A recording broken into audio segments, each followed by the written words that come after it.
Wa pa man po'y gipagula nga statement mga kasama no ang campus ni Kibuloy.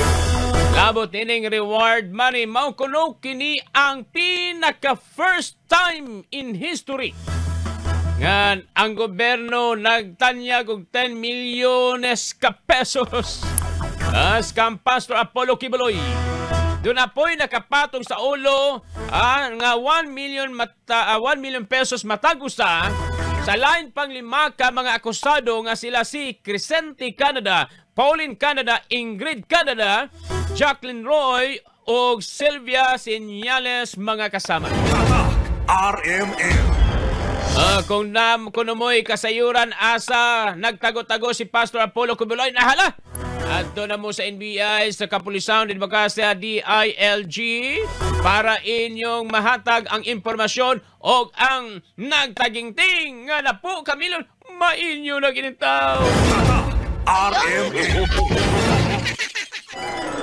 Napangutana mga kasama, doon na kahay makaako sa pagtraidor sa mga membro karon sa Kingdom of Jesus Christ tungod kay mahaylo sa na po kamilyon mga kasama.